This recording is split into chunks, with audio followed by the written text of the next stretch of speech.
Words. Words break reality into pieces, creating illusions of isolated things out of an actual singularity. Ideas behind words take on a significance of their own. Volume 5 pieces expose words and ideas as artificial, to reveal the interrelated oneness, which is the essence of the reality you encounter.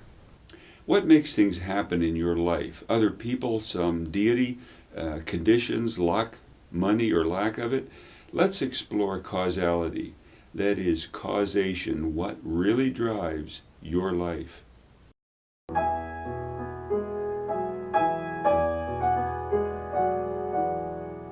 The Essence of Reality explores how the psyche which you are creates the reality you encounter.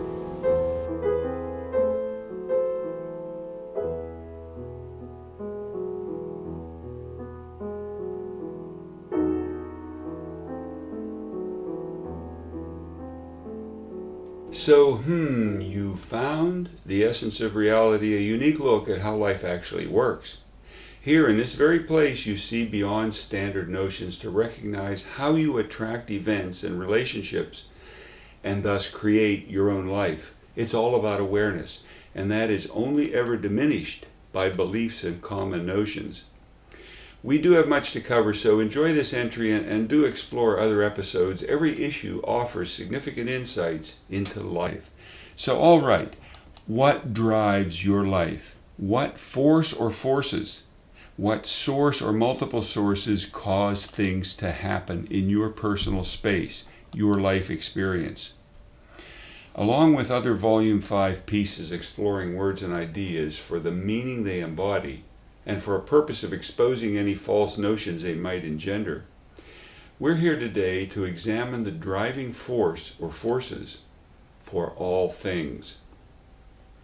Along with a variety of words and ideas so far, enlightenment, ritual, fear, traditions, love, reality, the will, and so forth, these having all come earlier, let us explore directly and without hedging any traditional explanation that promotes fantasy, belief, or even logical deduction based on appearances or myth.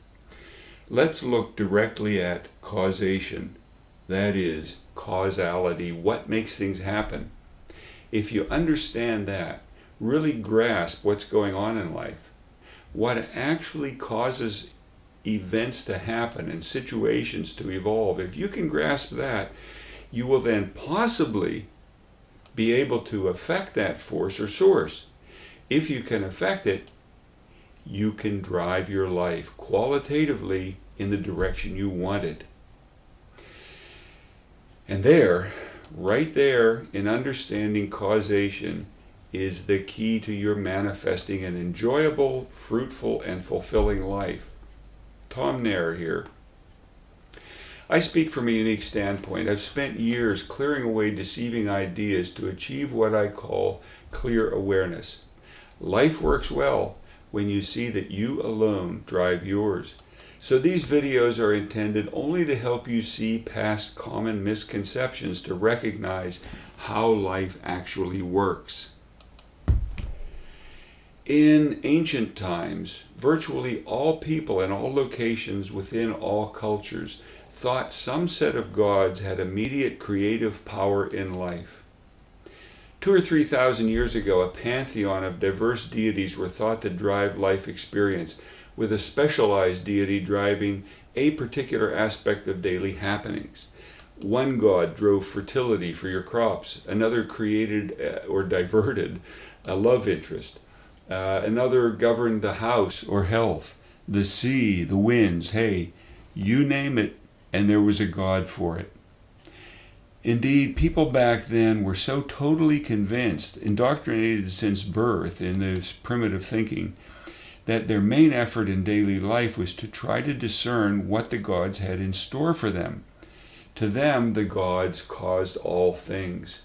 So to determine what was in store for them, they used an oracle or a seer, like a fortune teller, who supposedly had direct channel to the gods. Or they cast bones or whatever, later read the stars, bird movement, tea leaves, or tarot cards to determine what was to happen. Indeed, to this day, a plethora of such fortune-telling means remain.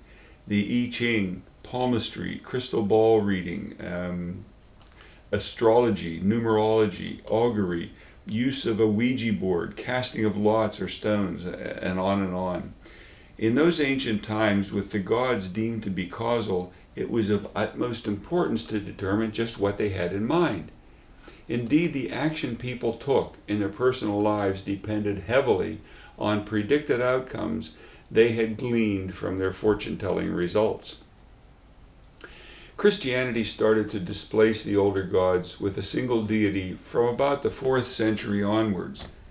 But many of the old means to query the older gods simply carried on through. Traditions rarely die off altogether. Old rituals of predetermining life outcomes just passed right along. It didn't matter, for example, that astrological foretelling is totally inconsistent with Christian tenets and declarations. Most people just accepted both distorted notions without any rational concern that they are in conflict. And they passed those ideas along to their children.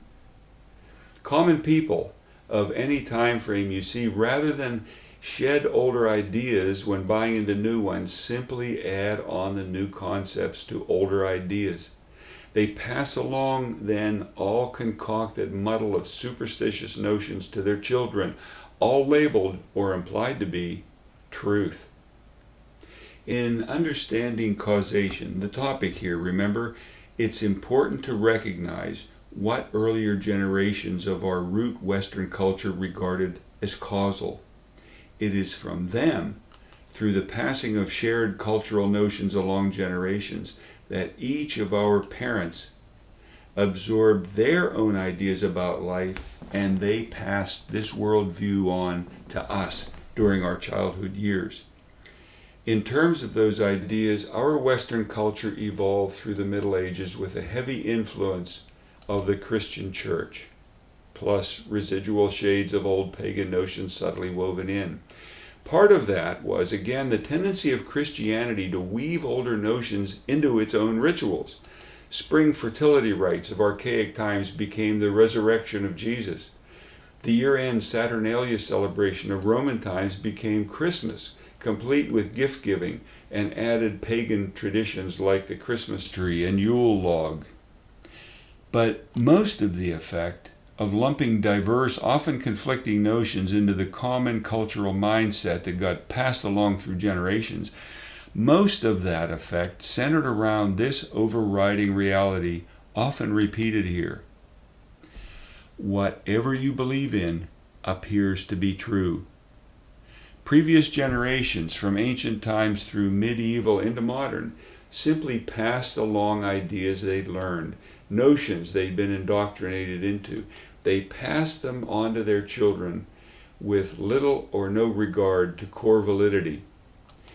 Indeed, people overwhelmingly lack the ability to question their own beliefs, because whatever those beliefs declare, they always seem to be valid.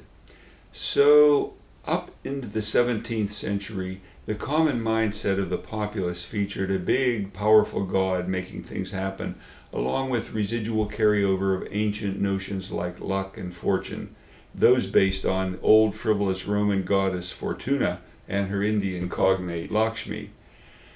But about that time, other notions became added to the mix. Francis Bacon, British philosopher, and the early astronomical figures Galileo, Kepler, Copernicus, and so forth, they began to promote empirical examination of reality. Science was born and slowly came to invade the common mindset. Science, that detailed examination of reality in order to understand it, grew in acceptance to where it spurred communication, technology, and man's entire modern way of life. Much as before, however, and make note of this, much as before, scientific notions spread in acceptance not by fully displacing the old thinking of gods causing things to happen, but by simply adding on yet another explanation, another layer of understanding. To this day, for the large majority of modern humans, archaic tenets of religion intermingle with scientific declarations and those old pagan notions to form common shared understanding. To most, it doesn't matter that science, religion, and older notions are incompatible, mutually exclusive. Most people just accept what they are taught without question. Put in the context of causation, the focus here, what we all grew up learning was a grand mix of a mishmash of causal designation. For most, thoughts that a God out there making things happen mix with notions that luck and fate determine things. And that brew mixes in with scientific declarations that real-world sources and forces drive all things.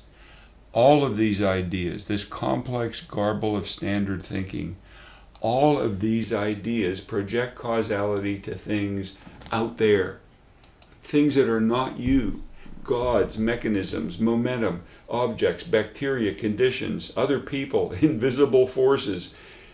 So, what is causal? What is it that causes things to happen in your life? That's the question, the most important question you will ever encounter. And the answer is you. All of the ideas you learned growing up, plus the way you were treated, the meaningful content of stories and movies you heard, all of the experiences you encountered indicated that outside forces and sources drive your life in all ways.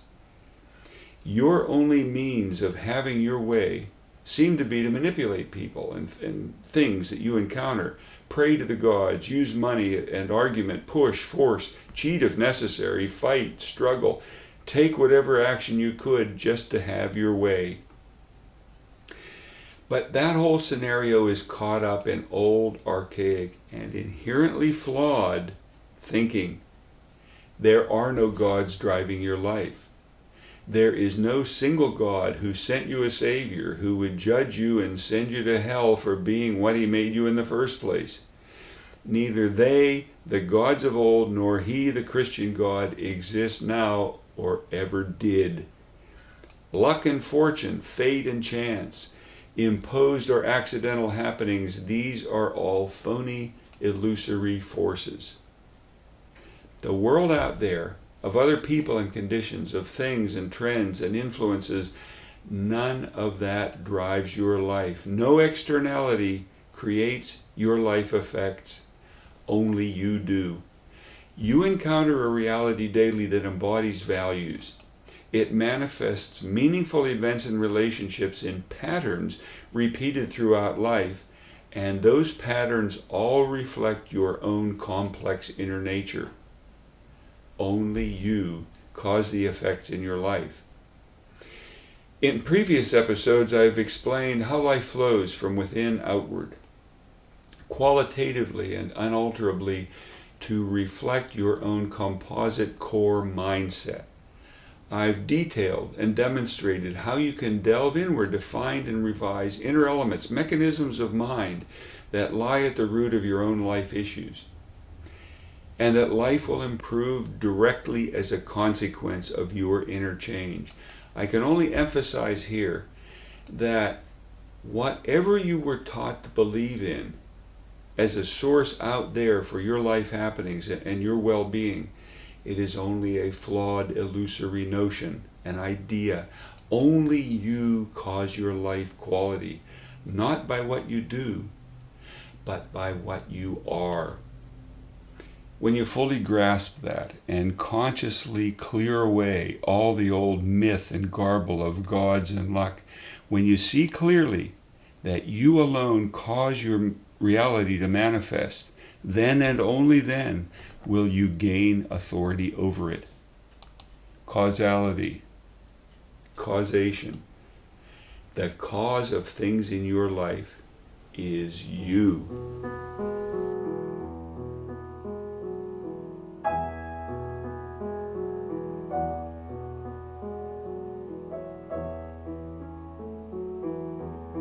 What drives your life? What force or forces, what source or multiple sources cause things to happen in your personal space, your life experience? Let's look directly at causation, that is, causality, what makes things happen. If you understand what's going on in life, you will then possibly be able to affect that force or source. To this day, for the large majority of modern humans, archaic tenets of religion intermingle with scientific declarations and those old pagan notions to form common shared understanding. What we all grew up learning was a grand mix, a mishmash of causal designation. Thoughts that a God out there making things happen mix in with notions that luck and fate determine things, and that brew mixes in with the scientific declarations that real-world sources and forces drive things. All of these ideas project causality to things out there, things that are not you. So, what is causal? What is it that causes things to happen in your life? And the answer is you. No externality creates your life effects, only you do. You can delve inward to find and revise inner elements, mechanisms of mind that lie at the root of your own life issues. Life will improve directly as a consequence of your inner change. Whatever you were taught to believe in as a source out there for your life happenings and your well-being, it is only a flawed, illusory notion, an idea. Causality, causation, the cause of things in your life is you.